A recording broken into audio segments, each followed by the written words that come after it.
አሰላሙ አለይኩም ወራህመቱላሂ ወበረካቱ። ውድ የተከበራችሁ የዩቲዩብ ቻናል ተከታታዮች እንደምን አላችሁ? ከኛ ጋር አልሐምዱሊላህ ሁሉ ሰላም ነው። ዛሬ ደግሞ እንግዲህ አልጋ ቁም ሳጥንና መዋቢያ ይዘን መጥተናል። ሁሉንም እነግራችኋለሁኝ እስከ መጨረሻው ድረስ ቪዲዮውን ተከታተሉ ትላለሁ።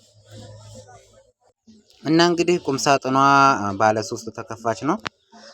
ሜትር ከ60 እዚህ ጋር ሶስቱ መደርደሪያ በአንዱ በኩል 3 መደርደሪያ ያለው የሚነሳሳ ነው መደርደሪያው። ከላይ ደግሞ ሁለቱ በር ባንድ ነው ኮንፈርት ማስገቢያ ማለት ነው። ከዛ ደግሞ ወደዚህኛው በር ስንሄድ እዚህ ጋር መስቀያ ነው ያለው። ከላይ መስቀያ ያለው መስተዋቱ ከውጭ ነው።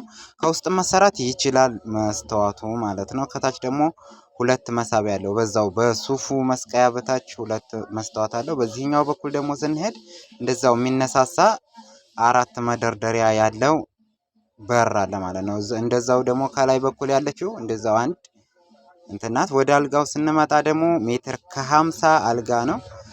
ሜትር ከ50 በቃ ቆንጆ ዲዛይን፣ በጣም የሚያምር ዲዛይን ነው። አልጋው በሌዘር የተሰራ ዲዛይን ነው። በጣም ያምራል። አንድ ኮሜዲኖ ጋር ነው ይሄ የተሰራው። በነገራችን ላይ ችፑዱ እንደምታዩት ነው። እንግዲህ አሪፍ ነገር ነው። ብቻ አልጋው በጣም ያምራል። እኔ እንጃ በጣም ተመችቶኛል። አልጋው ቆንጆ ነው። ከላይም ከታችም አንድ አይነት ነው ዲዛይኑ።